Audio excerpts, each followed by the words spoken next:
നിങ്ങളുടെ ഇഷ്ട പരമ്പരകൾ എക്സ്ക്ലൂസീവായി സൺ നെക്സ്റ്റ് ആപ്പിലൂടെ തികച്ചും ഫ്രീ ആയി. ഇപ്പോഴേ ആപ്പ് ഡൗൺലോഡ് ചെയ്യൂ.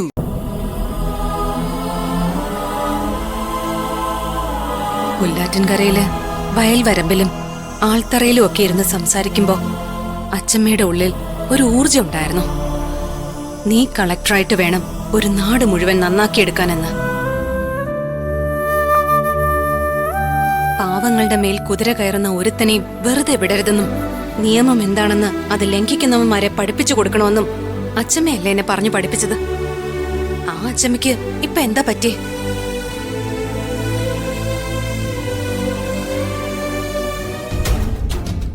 ഞാൻ കളക്ടർ ആവരുതെന്ന് കാർത്തിക് ശപഥം ചെയ്ത് ഇറങ്ങിയപ്പോഴും അയാളുടെ കൂട്ടുകാരനായിരുന്നിട്ട് പോലും എന്നെ കളക്ടറാക്കാൻ വേണ്ടി എന്ത് നഷ്ടം സഹിക്കാനും തയ്യാറാണെന്ന് പറഞ്ഞ ആളല്ലേ ചേട്ടായി.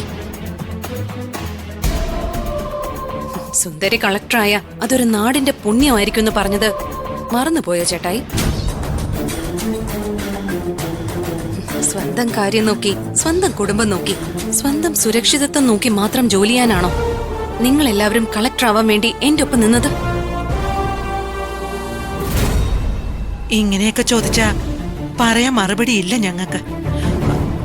കളക്ടർ ജോലി ഇത്രയും അപകടം പിടിച്ച പണിയാണെന്ന് എനിക്ക് അറിയില്ലായിരുന്നു. എല്ലാ ജോലികൾക്കും അതിന്റേതായ സുരക്ഷിതത്വം ഉണ്ട്, ബുദ്ധിമുട്ടുകളും ഉണ്ട് അച്ഛമ്മ. നമ്മൾ സത്യസന്ധമായി ജോലി ചെയ്യാൻ ഇറങ്ങിയ ശത്രുക്കളുടെ എണ്ണവും കൂടും. നമ്മൾ ഭയന്ന് പിന്മാറുന്നെന്ന് അറിഞ്ഞാൽ, നമ്മൾ പിന്നോട്ട് മാറുന്നു എന്ന് തോന്നിയാൽ പിന്നെ നമ്മൾ എല്ലാത്തിൽ നിന്നും ഓടി രക്ഷപ്പെടേണ്ടി വരും. തൽക്കാലം നമ്മുടെ സമൂഹത്തിലെ പ്രശ്നങ്ങളിൽ നിന്നും ഓടി രക്ഷപ്പെടാൻ ഞാൻ ഉദ്ദേശിച്ചിട്ടില്ല. അത് പ്രശ്നങ്ങളിലെ ചെന്ന് അവസാനിക്കൂ. പിന്മാറേണ്ട ഇടങ്ങളിൽ പിന്മാറുന്നത് തന്നെയാണ് നല്ലത്. ഒരിക്കലുമില്ല ചേട്ടായി. ഞാൻ IAS എടുത്തത് പാവങ്ങൾക്കൊപ്പം നിൽക്കാനാ, സമൂഹത്തിന്റെ അടിത്തട്ടിൽ നിന്ന് പ്രവർത്തിക്കാനാ, ആരാരും സഹായിക്കാനില്ലാത്തവരെ കൈപിടിച്ച് കരകയറ്റാനാ. ഒരുപക്ഷെ ബാൽക്കണിയിലിരുന്ന് കളി കാണുന്നവർക്ക് അതത്ര സുഖിച്ചൂന്ന് വരില്ല, ശത്രുത തോന്നുകയും ചെയ്യും. പാവങ്ങളെ സഹായിച്ചോ? അത് വേണ്ടാന്ന് ആരെങ്കിലും പറഞ്ഞോ?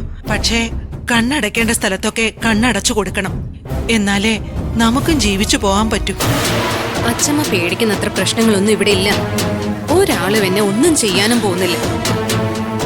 ഞാനൊന്ന് ചോദിക്കട്ടെ, ശരത്ചന്ദ്രൻ വമ്പന്മാർക്കെതിരെ തിരിഞ്ഞപ്പോ ജീവൻ പോയത് അവന്റെ ഭാര്യയ്ക്കും കുഞ്ഞിനോ?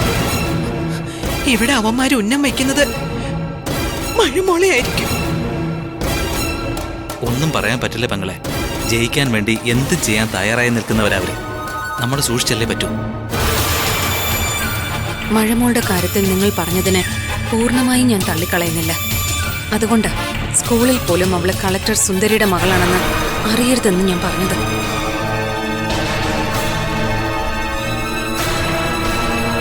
കളക്ടറുടെ മകളെന്ന പ്രിവിലേജ് കിട്ടാതിരിക്കാൻ വേണ്ടി മാത്രമല്ല, മഴമോളുടെ സുരക്ഷിതത്വം എനിക്ക് പ്രധാനമാണ്. അതുകൊണ്ട് സ്കൂൾ റെക്കോർഡ്സിൽ പോലും അങ്ങനെ ഒരു ഐഡന്റിറ്റി കൊടുക്കണ്ടെന്ന് ചേട്ടായിയോട് ഞാൻ പറഞ്ഞത്. അങ്ങനൊരു ഭയം ഉണ്ടെങ്കിൽ എന്തിനാ മോളെ? മതി, വമ്പന്മാർക്കെതിരെ ഒന്നും ചെയ്യാൻ നോക്കണ്ട, അതാ നല്ലത്. പ്ലീസ് അച്ഛമ്മ, ദയവേത് അത്തരം കാര്യങ്ങളിൽ എന്നെ നിർബന്ധിക്കരുത്.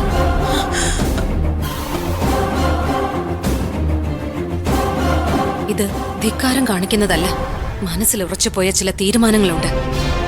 അതാർക്കും ഭയപ്പെടുത്തി തിരുത്തിക്കാനാവില്ല, തിരുത്താൻ എനിക്കും ആവില്ല.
ഇതാരെയുന്നിരുന്നു? ഹലോ, മോൻ അങ്ങോട്ട് ഉറങ്ങിയതേ ഉള്ളൂ. റിങ് ചെയ്യുന്ന ശബ്ദം കേട്ട് അവൻ ഉണരും. അതാ ഞാൻ കട്ടിയത്. എന്തിനാ വീണ്ടും വിളിക്കുന്നേ? ആരേത്? ഞാൻ സുന്ദരി, കളക്ടർ.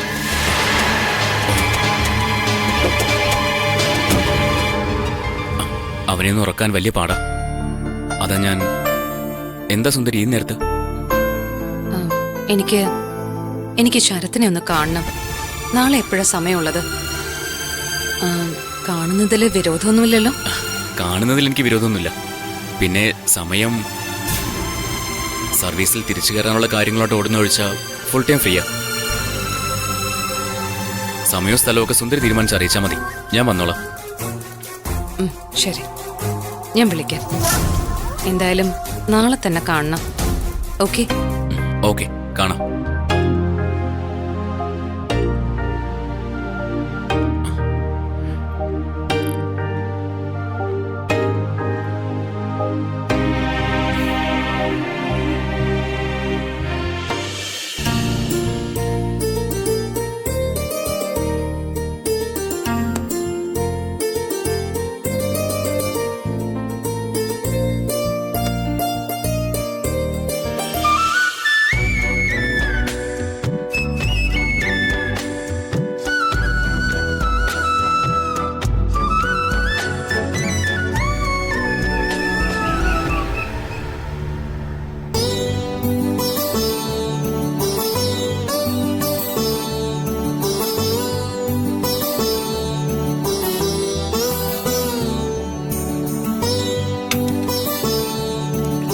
മഴമോളെ, വേഗം വേഗം കഴിക്കങ്ങോട്ട്.